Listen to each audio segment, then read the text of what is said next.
Well, good morning, everyone, and welcome. My name is David Wojcik. I am the president and CEO of your Mississauga Board of Trade. It's our great pleasure to have you join us this morning for our virtual town hall with the Honorable Carolyn Mulroney, Minister of Transportation and Francophone Affairs. This is a great opportunity for you, our members, to ask questions of the minister on a number of issues surrounding transportation. There's been a lot of great initiatives that have been put forward in Mississauga and Peel Region, and a couple that are on the plate as well, so that we look forward to diving into today. Before we officially introduce the minister, I'd like to take a few minutes to thank 407 ETR and Purelator for their continued support and for being our sponsors for today's event. I'd also like to recognize a few of our elected officials that are joining us today. Nina Tangri, the Parliamentary Assistant to the Minister of Economic Development, Job Creation and Trade, and MPP for Mississauga Streetsville. Rudy Cazzetto is joining us, Parliamentary Assistant to the President of the Treasury Board and MPP for Mississauga Lakeshore, and Ron Starr, Councillor for Ward 6, City of Mississauga, and a former chair of the Mississauga Board of Trade. Before we begin the event, I'd like to run over the virtual event protocols for today's event. All attendees will remain on mute as we are recording this event. A question and answer session will occur after the minister addresses the audience. If you have a question for the minister, please use the Q&A button at the bottom of your screen to enter your question. Questions will only be visible to MBOT staff and our panelists. MBOT staff will review all questions that are asked, and the person in the background, the person behind the curtain is Brad Budd, our Vice President of Government and Stakeholder Relations, and Brad will vet the questions, and we will get as many as we can answered by the minister as possible. If we don't get to your question, we will forward them to the minister's office, and we will get you an answer after today's event. To officially introduce Minister Mulroney today and to say a few words, please welcome the Vice President of Marketing, Communications, and Government Relations with 407 ETR, Kevin Sack. Kevin? Thanks. Thank you, Brad, and good morning. Good morning to everybody, and thank you for attending.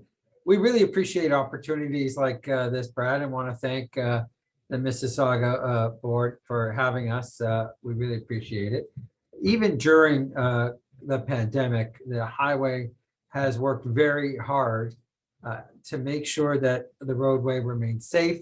We've extended lanes last year by adding 33 lanes between the 401 and 427, very close, of course, with Mississauga. And we continue to serve customers like we have in the past. We've also relied heavily on the very, very strong relationship we have with the province for direction as an essential service and to make sure that we maintain the roadway according to provincial standards. And we've really appreciated their direction and the relationship that we've developed with them since that time. The other thing we've been able to do is to support the community during COVID for emergency relief, for PPE, for hospitals, and for the recovery to come. So we've made a $5.2 million donation to the United Ways of Halton, York, Peel, Durham, and the Greater Toronto area. And that's for a period of 3 years. And in addition, we've donated about $400,000 to hospitals for immediate relief with PPE and emergency supplies. So we feel very fortunate to have been able to play a role in that on behalf of our customers. So it's my pleasure, of course, to introduce Minister Mulroney. Minister Mulroney was first elected as a member of provincial parliament for York Simcoe in 2018 and appointed as Minister of Transportation in June 19. Minister Mulroney has been focused on getting people where they want to go when they need to get there, including making historic partnerships with the City of Toronto and York Region that will support the province's $28.5 billion investment program in 4 new priority projects, overseeing an ambitious expansion plan of the GO Rail network and the development of regional transportation plans across the province. Mr. Mulroney also serves as Minister of Francophone Affairs, and in this role, she concluded an agreement with the federal government to finance the Université de l'Ontario Francophone, Ontario's first university that will be governed by and for Francophones.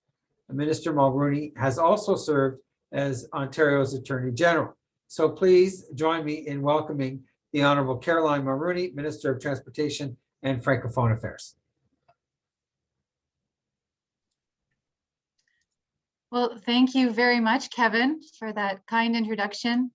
And thank you so much to the Mississauga Board of Trade for putting this together, and to all of you for taking time out of your busy schedules to participate in this event today. I'm very pleased that my colleagues Nina and Rudy are here with us today as well. They are strong advocates for their communities and for Peel Region on transportation issues, but also health and all files that are of importance to their constituents. It's a pleasure to be able to spend a few minutes with you discussing our shared goals of increased growth and prosperity for the people of Mississauga and Ontario. C'est un plaisir de pouvoir passer quelques minutes avec vous pour discuter de nos objectifs communs de croissance et de prospérité accrue pour la population de Mississauga et de l'Ontario. This year has been a challenging one, and the challenges are not over. The COVID-19 pandemic has affected every aspect of our lives and put so many challenges in front of us. From masking to being separated from our loved ones, the challenges faced by so many small business owners, restaurateurs, hair salons, and retailers. The pandemic has been and continues to be hard. Our government recognizes that, and we have introduced a number of measures to try and make things a little bit easier. We provided extended electricity relief for families and small businesses to support those spending more time at home.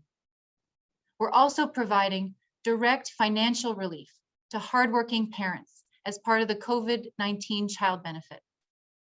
And through the Ontario Small Business Support Grant, we've provided support grants between $20,000 and $40,000 to try and mitigate the pandemic. As my friend, Peter Bethlen-Falvey said, the supports contained in the budget can mean the difference between keeping the lights on and turning them off forever. And we need to keep the lights on because we all rely on these businesses for jobs, for goods, and all the necessities of life. We face similar challenges in the transportation sector. It's almost impossible to overstate the importance of transportation to our community's physical and economic health. Every aspect of our lives depends on an efficient transportation network. Transportation is so ubiquitous that it fades into the background and the daily struggles. Crowded trains, clogged highways, late shipments start to seem like forces of nature. You can do as much about a traffic jam as you can about a thunderstorm. It's no coincidence that news stations across the province report traffic and weather together on the ones. The reality is that the conditions that lead to traffic jams, overcrowded subway platforms, missed or late trains, are the result of decisions that we make as a society or as governments. Decisions to advance a public transit project or not. Decisions to build a new highway or not. Those decisions have a very real and tangible effect on our lives. They can mean the difference between being stuck in gridlock and making it home in time to have dinner with your family, or whether you can read your kids a bedtime story and tuck them in at night. Believe it or not, when things go well, some people look forward to their commutes, the alone time that they get in the car, the chance to read a book on the train. I hear stories like this all the time when talking to people about pre-pandemic life. And even as we limit ourselves today to essential travel, we still depend on a safe and reliable transportation network. Frontline and essential workers rely on it to get to work and back home safely. We rely on it so goods can get to market and so that we can send and receive the deliveries that are so important to the survival of so many local retailers and restaurants. You can see that transportation and a smooth running transportation system is fundamental to a well-functioning and productive society. And the choices that we make today will have a lasting impact for generations to come. The pandemic didn't just hit private sector businesses hard. It's had a serious impact on public transit agencies as well. When ridership dropped a year ago, combined with the need for social distancing, the economics of public transit were seriously affected. So working in partnership with the federal government, we have committed over $2 billion to 108 public transit systems through the Safe Restart Agreement to address the financial hardships created by the pandemic. Our government has also provided another $150 million in additional support for municipal transit systems and extended the funding eligibility period in response to the ongoing pandemic. This means COVID-related financial support of up to $100 million for Mississauga, $78 million for Brampton, and $1.8 million for Peel Region.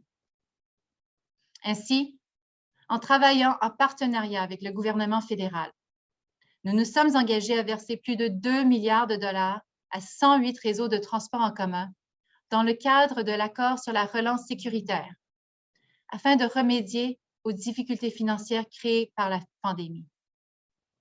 Notre gouvernement a également fourni une aide supplémentaire de 150 millions de dollars aux réseaux de transport en commun municipaux et a prolongé la période d'admissibilité au financement en réponse à la pandémie en cours. Ainsi, le soutien financier lié à la COVID-19 atteindra 100 millions de dollars pour Mississauga, 78 millions de dollars pour Brampton et 1,8 million de dollars pour la région de Peel. We also committed $15 million to assist transit agencies with the cost of cleaning their vehicles to make them safer to use during the pandemic. That funding addressed the immediate challenges presented by the pandemic. This pandemic isn't over yet. With the variants of concern on the rise, the hard work isn't finished, and we need to remain vigilant. But as difficult as it may be, we need to ensure we keep an eye on the future for when life returns to normal. There are some things that we don't want to go back to, things like gridlock. It's a fact of life in Mississauga, where 85% of the city's weekday trips are made by car. The 401 is the busiest highway in North America. And in the stretch of the highway that cuts across the north part of Toronto, commuters were losing over 3 million hours a year prior to COVID-19. According to a C.D. Howe Institute study, we lose up to $11 billion each year in productivity as cars and trucks sit idling on highways in the GTA alone. And the Toronto Region Board of Trade estimated that congestion adds $400 million to the cost of goods in the region. I suspect that even if you didn't know the exact figures, that you had a sense of this. That situation is the result of two things: extraordinary growth in the Greater Golden Horseshoe over the last decade, and years of inaction by the previous government that failed to ensure the transportation network could meet the demand. The growth is excellent news. Families and businesses worldwide want to join one of the most dynamic and fastest growing regions in North America. And over the next 30 years, the growth is going to continue. This region will attract 1 million new people every 5 years until it reaches nearly 15 million people by 2051. But let me reassure you, our government will not repeat the mistakes of the one that went before us. We have a plan to build a transportation network that is future-proofed and designed to meet the demand for generations to come. Over the next 10 years, our government will be investing more than $84 billion in transportation infrastructure, including more than $61 billion for public transit alone. Au cours des 10 prochaines années, notre gouvernement investira plus de 84 milliards de dollars dans l'infrastructure des transports, dont plus de 61 milliards de dollars pour le transport en commun. Our plan includes projects like our $28.5 billion new subway transit plan for the GTA, transforming the region's outdated subway system into a modern, integrated, rapid transit network that offers more options and reduces travel times. And that includes the 18-kilometer Hurontario LRT, which will facilitate travel by public transit between Mississauga and Brampton, with connections to GO Transit, the Mississauga Transitway, Brampton Transit, Zoom, and MyWay.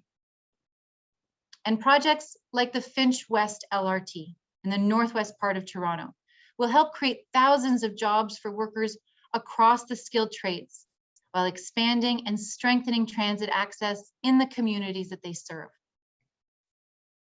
We will also continue to make our GO expansion program a priority as we invest billions in transforming the GO rail network into a comprehensive all-day rapid transit network with two-way all-day service every 15 minutes over core segments. Our plan for transit expansion across the Greater Golden Horseshoe is a game changer. The rationale is simple. Public transit directly helps people and it helps businesses and encourages economic development. Le raisonnement est simple.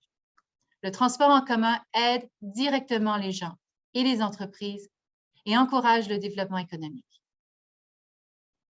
Looking at how all these projects connect to create an integrated rapid transit network, you can't help but be hopeful for the future. They will create jobs throughout their construction and give more people greater access to work and major employment centers.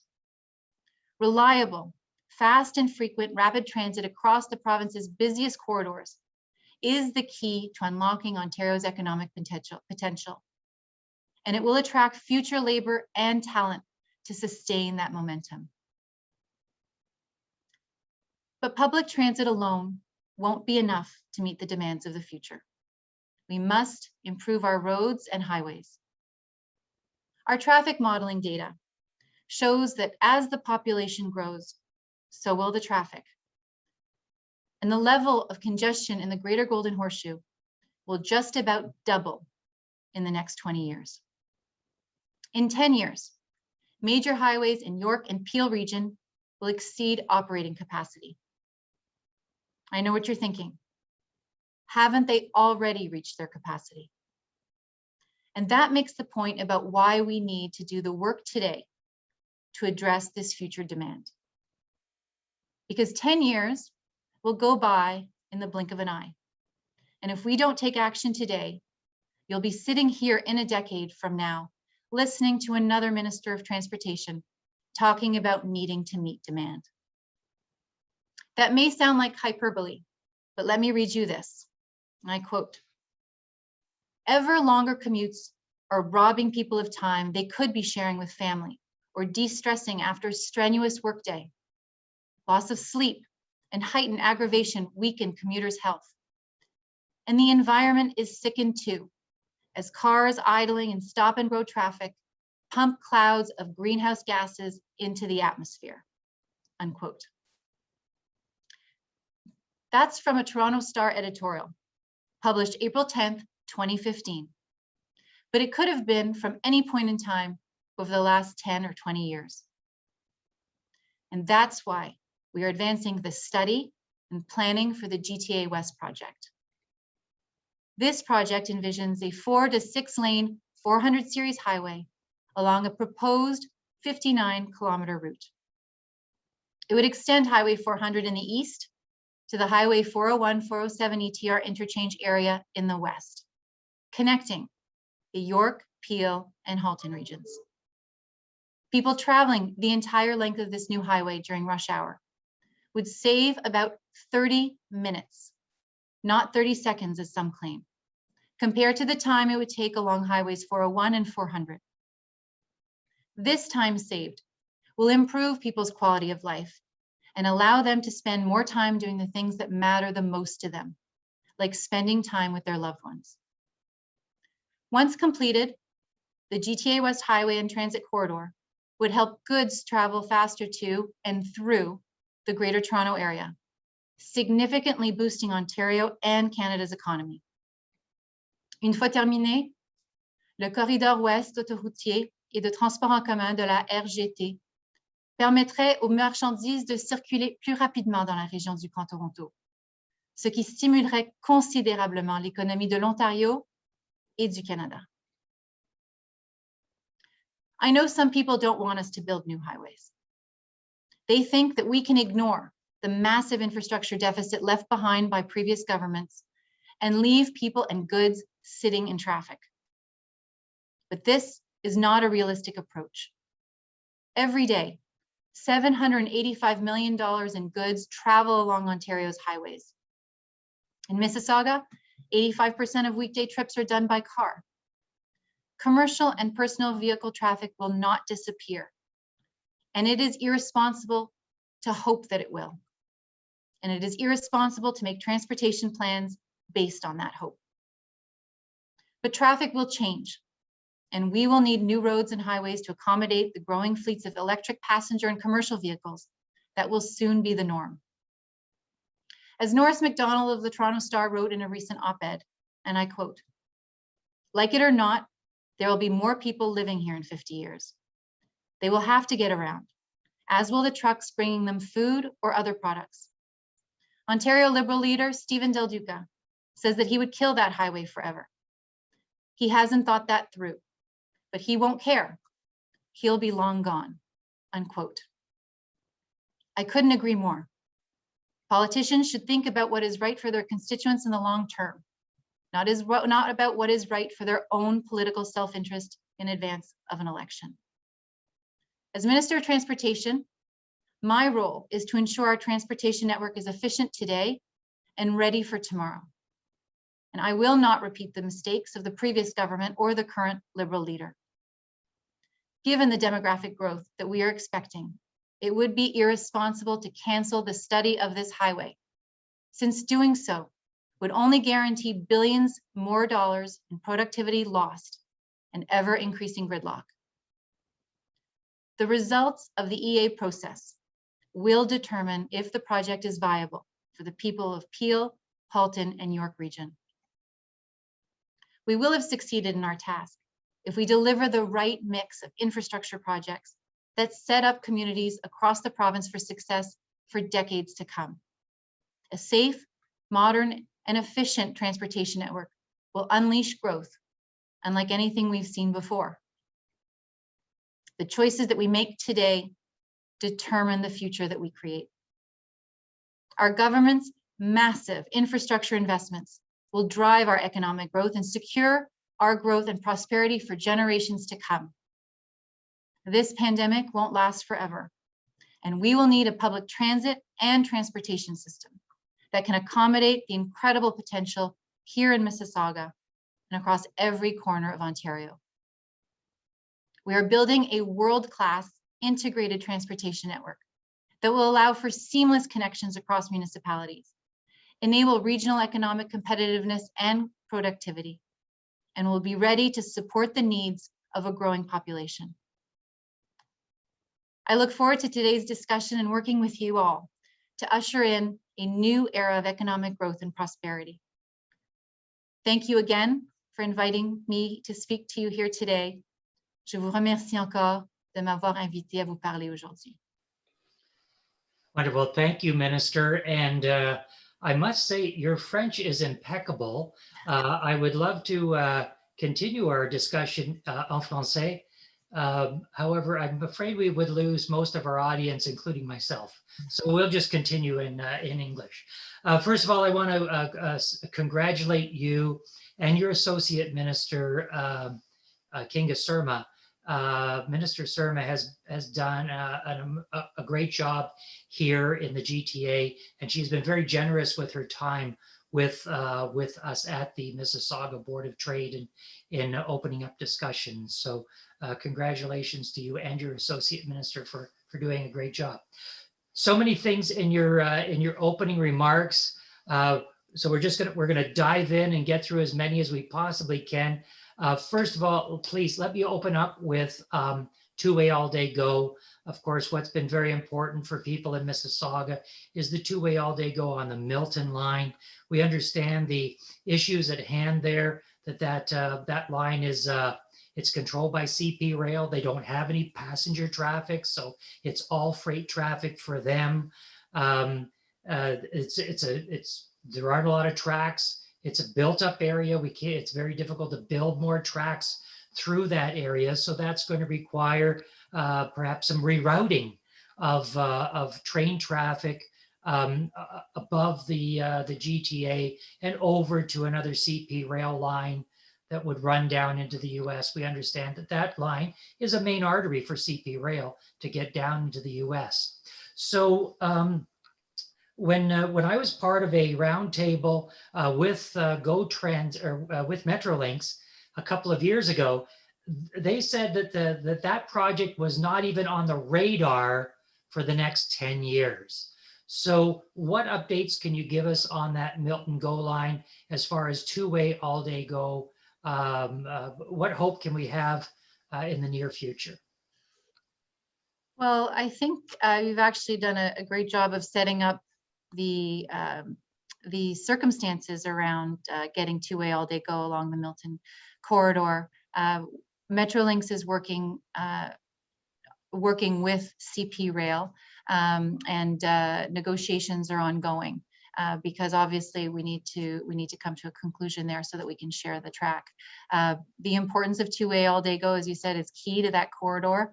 I can tell you, I hear from our MPPs in Milton that it's something that they're looking for. So it certainly is something that we're working on, but it is dependent on negotiations with CP, but things are going well. Phil Verster has a great relationship. Phil Verster, the CEO of Metrolinx, has a great relationship with CP. And so I'm confident that we will get there. And I hope that we'll be able to get there as quickly as possible. So a follow-up there, I know it's, I understand Brad and I have been involved in that, in the discussion. We've talked to CP Rail. When it's as soon as possible, do you think, are we looking at 5 years, 10 years, 15 years? What would be your best guess at this time? Well, I know enough. I haven't been elected that long, but I know enough not to make those kinds of promises. It's getting two-way all-day go in place across all our core segments is a priority for our government. We are putting billions of dollars behind this plan and investments. Some we can do on our own through Metrolinx, and others we have to do in partnership with our freight partners. And as I said, Phil Verster and Metrolinx has a great relationship with both CN and CP, and so we are confident that we'll be able to move ahead with the plan. But relationships, it's not just relationships with our freight partners along the Kitchener GO Rail line. We've been working with a group, and many of you here, I'm sure, are involved, the Connect the Corridor group, which is a group of stakeholders all along the line, including many boards of trade. And so we've been working, and businesses that are along the corridor, so that we can communicate how things are progressing with our work to deliver on our promise of two-way all-day go. And so we're working very well there. And I think for the Milton line, it's the same thing. We're working closely with our stakeholders along the line, but the primary one, as I said, is CP. And while I'd love to be able to give you a date, I can just tell you that I'm confident that we'll get there. Well, we have a little plan of our own that we conjured up, so we'll be happy to share that with your staff and Minister Surma as well. You talked about the other highway. We know that's Highway 413. Of course, the Mississauga Board of Trade supported Highway 413 at a recent regional council meeting. Although 413 will not cut through Mississauga at all, we recognize the traffic pressures that are on 401 and the 403 cutting through Mississauga, and we feel that that 413 will certainly relieve the pressure. I know that there's some resistance at the regional level with 413 cutting through there. What are the next steps for 413? Where are we in that process? And could you also speak to whether the 413 will be considered as a toll route or a non-toll route? So as I mentioned, and as you would know, the 413's environmental assessment process was paused by Stephen Del Duca and under the previous Liberal government. So our government, prior to our election, committed to resuming the EA process. And it is an essential part to determining the viability of any new highway corridor. So we resumed that last year, 2 years ago in the summer of 2019. Last August, we released the focused area of analysis, the preferred route, to give people more certainty. One of the things that the Liberals did when they canceled the EA, as you know, is that they didn't release any of the land. And hundreds of landowners were frozen and they were kept in limbo for a very, very long time. So I know that when we released the route, that it gave people were able to breathe some kind of sigh of relief if they knew whether the property was needed or not. So we are moving forward, as I said, with the study of it. And I want to thank the Mississauga Board of Trade for your letter of support. We are listening to the concerns that are being expressed across the different regions that are affected by the highway. We will be moving into a period of even greater consultation. And we are listening to those concerns. I mean, we are following very closely what municipalities are saying, what they're saying, what local councillors are saying, what municipal boards of trade are saying about the highway, and we're incorporating that feedback into the plan. Consultation is part of the EA process, and we are committed to seeing that process through. The EA process itself will take some time, and I don't think it will be done before the end of 2022. And after MTO goes through its process, then the Minister of the Environment, Conservation, Parks will take a look at it. So it would be on track for moving ahead in about early to mid 2023. But we are, as I've said, the process that we're undertaking now is the study of the highway. And as Minister of Transportation, my job is to make sure that the transportation network that we have now is efficient and running as smoothly as it can. With the incredible deficit that we have and that we've inherited from the previous government, but also think about what we're going to need in the future. And I'm committed to doing that. It's what people deserve, and it's what people expect of a ministry, the Ministry of Transportation. So we're going to continue that work, and once that work is completed, the EA process, then we'll be able to determine whether or not to proceed with it. And Minister, with respect to whether it's a toll route or a non-toll route, people have asked about that. Is it being considered for either or do you have a definitive position on it now? Well, we are certainly undertaking a review of how to proceed with new infrastructure, given that our government has dedicated all of our resources to tackling the health crisis that we're in and to providing the supports on the health side, but also on the economic side, the business side. I think it would be prudent to consider obviously tolling any new infrastructure. You know, I referenced a Toronto Star editorial back in 2016 where the Toronto Star expressed its support for a new tolled highway, the 407 East, from the 404 to highways 35 and 115. The Toronto Star supported that highway, which went through 330 hectares of greenbelt, provided that it be tolled. And so I think that Ontarians have an expectation now that when we look at new infrastructure, that we certainly would be looking at tolling it.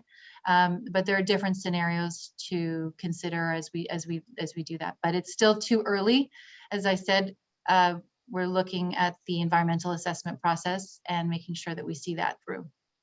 Well, I will give compliments to 407 ETR. I use the toll route extensively, I think I'm probably one of their best customers. But they do an amazing job at keeping the roadway in great shape and expanding it, long before capacity is required on that. David, before we move off, I don't know if you're going to ask another question about the 413, but it has been the number one, probably the top topic at MTO in the last little while, is as opponents have been coming forward, especially within the Liberal Party, they've been asking us to take the money that we would spend on the highway and invest it in different places. And I think it's really important, especially for the Mississauga Board of Trade, which has come out in support, to understand where we are on that. Because as I said, we're undertaking the environmental assessment process and we're seeing that through. But we have not yet, because we haven't determined its viability, we've not actually dedicated any capital funding to the process, to the project. And so, so the idea that we have $6 or $8 billion lying around to invest in something else as opposed to the highway shows how little the Liberals actually understand about capital planning and moving and government, as far as I can tell, because we have not completed the EA process. And so therefore we have not allocated the funding. Once we determine that, if we decide we want to proceed, we will certainly go and provide that, have that funding available, but it's still too early to do that.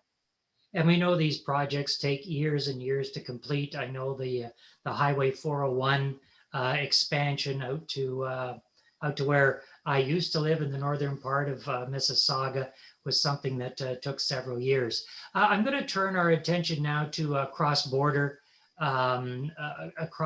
issues with respect to the United States. Here in Peel Region, we are a hub for cross-border transportation companies.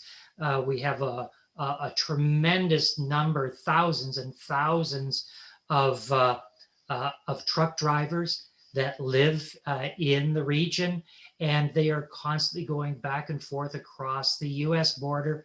And unfortunately, when the pandemic was at its well, maybe it's back at its highest, but with the pandemic raging in the United States, a lot of our citizens were bringing the COVID-19 disease back across the border with them. It has been long said that cross-border transport drivers should be at the top of the list, right next to our frontline essential workers for receiving vaccinations, regardless of age. And of course, because we have a lot of them in Peel Region, we're a hotspot. And it has been suggested that a good number of this condition is because of our large population of transport truck drivers.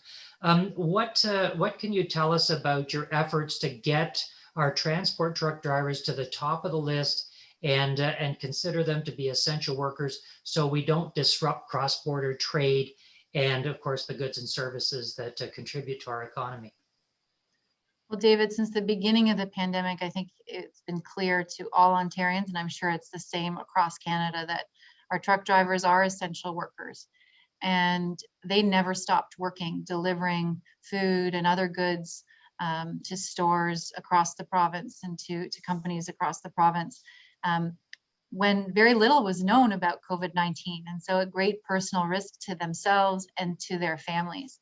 And of course, they were crossing the border and bringing, we think, probably bringing back the virus. And, so right away, our government moved to support our truck drivers in whatever way we can. And just to back up a little bit, after we declared the state of emergency, we didn't know, our government was trying to determine what the right policy response was to all the different challenges that we were facing in all our different sectors, to the different ministries. And so I convened a ministerial advisory council to advise me on some of the things that the government should be thinking about in the short term, medium, and long term. But I also had weekly stakeholder meetings with all our stakeholders, but including our trucking stakeholders. And so that I was hearing on a regular basis about the challenges that they were experiencing. One of the first challenges that we heard was that they didn't have access to facilities. And so we worked with businesses and boards of trade to get the word out that businesses needed to open their doors to our truck drivers, that it was to deny their basic humanity, not to allow them to use the facilities as they were continuing to work while the rest of us were staying home. And we worked closely with the OTA and other stakeholders. The next challenge was testing, making sure that they had access to testing. And so we we set up a number of pilot projects to provide them with testing at locations that were convenient to them. And through those weekly calls, I was able to gather feedback on the effectiveness of those projects to determine how to proceed. The issue of vaccines is now obviously the top of mind challenge for everybody, and they absolutely are essential. And so we are committed to getting our truck drivers the vaccines as soon as we can. Our government has rolled out phase 2 of the vaccination plan, and that involves getting the vaccine to essential workers in our hotspots, key hotspots that have been identified by the Chief Medical Officer of Health and the Vaccine Task Force. So that's underway. But as soon as we are able to move to the next phase, we will be certainly including our truck drivers there. But I am hearing the question that you're raising today is one that I've been hearing about for some time from truck drivers and their representatives. And so we're committed to getting that moving getting that done as quickly as we can. Excellent. I'm going to turn our attention to the Port of Montreal, and I know it's in another province under federal jurisdiction, but the labor unrest at the Port of Montreal, it seems to be ongoing. It wasn't that long ago that we were talking about it, and now here we are talking about it again. Certainly a disruption in the Port of Montreal would certainly affect transportation of goods through to Ontario. I know it's a federal more of a federal issue, but what can you tell us about your conversations with your colleague in Quebec with respect to the unrest at the Port of Montreal? Well, I confess I've not had a chance to speak to Minister Bonnardel about that specific issue. We did have our federal, provincial, territorial meeting of transportation ministers with the new federal minister from Mississauga, Minister Alghabra. And so he certainly, I know, is focused on these issues at our ports. I have a great relationship with the minister in Quebec. We collaborated well on the Safe Restart Agreement together with BC and Alberta to leverage our combined strength to get some support from the federal government for our public transit agencies. So we have a great relationship with our federal counterpart as well as our provincial counterpart. And so anything, he certainly would be forthcoming if it come up, but I can say that right now our joint conversations mostly have to do with trying to advance shared priorities with our federal counterparts. And of course, yes, and Minister Alghabra happens to be the minister and the MP for the Mississauga Board of Trade. Just his office is just very close to us, so we will be asking him about that important question. The LRT in Mississauga, running up down here, Ontario, of course, a very exciting project for us here in Mississauga. What can you tell us about the LRT? Has there been any effect on the progress of the LRT with COVID raging through the region? I think that early on in the pandemic, I would say that I was worried that COVID would have an impact, but it hasn't. Metrolinx has been able to move forward with all of our projects. I mean, the market has changed certainly, and especially as we look at some of our Toronto-based projects, and we want to make sure that we are providing the market with projects that they're interested in and that they can handle. But the Huron-Ontario LRT has been proceeding on schedule, on pace, and from a planning standpoint, there have been no hiccups due to COVID-19. Now, I don't want to say anything about from a commercial standpoint. I assume things are going well, but we should be on track to it being in service as planned in 2024. I'm going to talk about projects that are under your ministry in general. You have there's a subway line going in Toronto. We've got our LRT. We've got another rapid transit project happening in Mississauga. Two-way all-day go on the Milton line, two-way all-day go on the Kitchener line. The 413, the extension of the 401, so many projects on the go. This question comes from our audience. What guarantees are in place to ensure that your public transit plans will stay on track? And I'm sure that there was no pun intended with staying on track. So as good as, or as possible as guarantees are, maybe we take guarantees out. What plans do you have in place to keep all of these projects on track? Well, there are a lot of puns in this ministry and I love them all. So no need to apologize. I try to work as many as I can into my responses and question period, actually. So we have been focused on this issue specifically. We want to make sure it's not enough to unveil ambitious plans in transit or just transportation planning in general. We know that we have to find a better way of delivering on our promises and on our plans. And so we've been working very closely with our municipal partners, as well as partners in the private sector, to identify the sticking points that usually end up in creating delays and therefore increase in costs. So I try to think to pre-pandemic. In the fall of 2019, MTO worked closely with the Ministry of Infrastructure and Infrastructure Ontario to do that engagement with those partners to identify what measures the government should introduce to prevent delays and cost overruns. And we did so. That consultation work culminated in the introduction and passage of the Building Transit Faster Act, which addresses a number of red tape that has been in the way, that's been commonplace in transit planning and transit delivery, that just slow things down and don't necessarily change outcomes. Things like the creation of a transit corridor so that there's better visibility and coordination between Metrolinx, the municipalities, and the private sector, so that public infrastructure is prioritized, but that other work can also occur in a more manageable and collaborative way. Things like getting rid of hearings of necessity, which sound like they're an essential part of the process, when actually they just create a redundancy. When you're building transit, it's generally along a straight line, and it's pretty clear whether property is necessary or not. So we've gotten rid of the hearings of necessity on the transit side, while creating an alternate process for landowners to be heard and compensated. So those are a couple of examples. What we learned is we got such great feedback when we introduced and passed the Building Transit Faster Act. We heard from stakeholders in the infrastructure sector that they would like us to extend those authorities to other parts. And so in the Ontario Rebuilding and Recovery Act, which we passed this fall, we extended some of these measures to the building of highways. And Minister Scott, Minister of Infrastructure, is also going to be looking to extend some of those to some of her other infrastructure projects.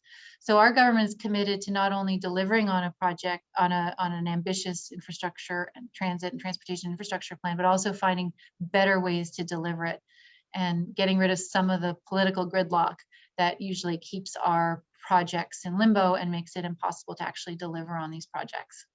Well, I know the Minister of Red Tape Reduction has been working overtime, and we're very fortunate to have him so close to us, just north in Brampton, so that he can continue to work on that red tape reduction.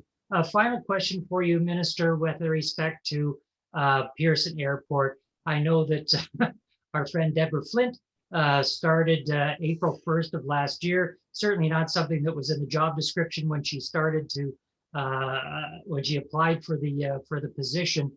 If we're looking forward and past COVID now, there was a massive transportation hub that was in the works for Minister, or for Pearson Airport. The Eglinton Crosstown was coming in, rail lines coming in from the north, public transit coming in to the airport as well. What conversations, if any, have you had with Pearson Airport to continue those projects so that they don't get delayed because of COVID, or have they been delayed because of COVID? Well, you're right. I had the opportunity to meet the new CEO, Deborah Flint, early in her time, and it was right at the beginning of the pandemic. And she must be one of the most resilient CEOs. I don't think she's seen her family in a very long time because they were in LA, and the the impact of COVID-19 on aviation and on airports is just significant and devastating in so many ways. And so she's had to navigate some difficult times, but she has a great team there. She's a great leader. She has a great team. And so we are having ongoing discussions about how to move that project forward. One of our subway extensions, the Eglinton Crosstown West extension, out to Etobicoke, we would like to see it moved, eventually connect to the airport. We think that makes sense. And so we're funding a joint study with the GTAA to look at how we can deliver on that. But I've also been working at the Council of Ministers meeting that was held back in February. We talked about the challenges that the aviation industry is facing and that airports are facing. And so Minister Alghabra and the Minister of Transportation from New Brunswick and I are co-chairing a table to discuss some of these challenges and how government policy should respond and support the sector. So we're doing a lot of work around the GTAA, and it's all based on the great collaboration that we have with the team that Deborah leads. Excellent, Minister. I hope we can squeeze this one in. It has to do with vehicle stickers and licensing extensions because of COVID. Will the fees be retroactive? We've deferred. One of the first measures we took to make sure that people were staying home is that we extended the validity of licenses and different products so that people could stay home and stay safe. But the fees associated with all that have been deferred. And so while I would obviously from a revenue standpoint be able to look at bringing those back online, we've got a lot of projects underway. Right now is obviously not the time. So we are looking at when to bring them back and collect that deferred revenue, but it won't be right now, that's for sure. Excellent. Minister, thank you so much for being with us and sharing the time with us and engaging in this great conversation. We covered a lot of ground in a short period of time, so we thank you for being with us.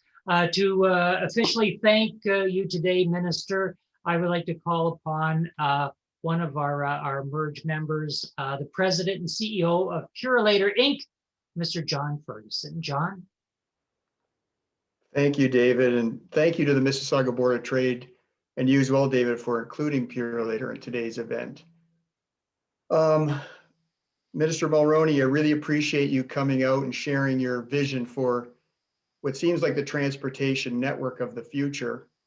I have to say that I was really impressed when we had even our pre-call, and you talked a lot about network, and at Purolator and most transportation companies, that's the heartbeat of everything you do. And so feel like we're going to be very big allies in our views of the future of transportation. Purolator is a 60-year-old company based in Mississauga with almost 14,000 employees and handles about 1 million packages every day. So we equally share in the importance of the transportation infrastructure network that you did a great job highlighting. At Purolator, we really talk a lot about how important through the pandemic the transportation sector has been. And hearing you talk about essential workers and keeping the economy going, not only in Ontario, but all of Canada, again, really resonated with exactly how the industry, I think, thinks about itself. And, a couple of things that resonated with me, you talked a lot about gridlock. You talked a lot about the importance of capital investing. And at Purolator, we talk a lot about this expression, capacity is king. And we talked a little bit about how with the exponential growth you mentioned in Ontario, we're equally seeing that with primarily e-commerce and just the overall shipping trends that are really accelerating. And we launched a $1 billion investment campaign in our own network which includes a $300 million stored automation facility in West Toronto near Humber College. So I think, again, we really appreciate and can, I guess, join you in the importance of having that type of investment in our infrastructure and how important it's going to be for the future and thinking proactively about the future. So really happy to hear the approach that you're taking there. So the last thing that, and David did a nice job of mentioning the importance of vaccines, and I don't want to continue on with that because I think you really did a nice job highlighting that, but we really hope that you can bring back that message to the Premier and your colleagues that the importance of getting our essential workers some prioritization in the vaccine front will be critical to making sure that not only there are potential risks to their well-being, but just keeping the economy moving as well. So again, thank you very much, Minister, and we look forward to keeping in touch. So well done. Excellent. Thanks, John. And I want to thank 407 ETR and Purelator for sponsoring today's event. As John mentioned before, MERGE, which is our Mississauga Economic Recovery Group. We have 6 sectors. One is our Transportation, Supply Chain, and Logistics Group, Minister, and they are looking forward to bringing some great suggestions forward for you, not just about COVID, but for transportation in general for the future. So, Minister, with your permission, I'll just let our audience know about a couple of things that are coming up on April the 9th. We'd like to welcome or invite everyone to join us for a town hall with our Mississauga MPs. This is after we had a great meeting with our MPPs, so we're looking forward to doing the same thing with our MPs. On April 15th, the Mississauga Board of Trade hosts its 2020, yes, 2020, it's from last year, Virtual Business Awards of Excellence. This event recognizes over 120 nominees in 11 categories. And on April 22nd, we want to ask you to join us for our From the Corner Office C-Level series, which is highlighting Jeff Legere, president of Shoppers Drug Mart. Lots to talk about with Jeff, and I'll be, of course, moderating that discussion. And lastly, for more information on our annual Golf Classic on July 12th. July 12th is actually the date right after we celebrate our 60th anniversary here at the Mississauga Board of Trade. We were formed on July 11th, 1961. So we're looking forward to celebrating 60 years. Minister, thank you so much for being with us. We really appreciate your time today, your candor and your transparency. And we look forward to having you back. And we look forward to working with your Associate Minister, Mr. Kinga Surma. And to each and every one of you, thank you for joining us today. And we sign off by wishing you continued success in your business.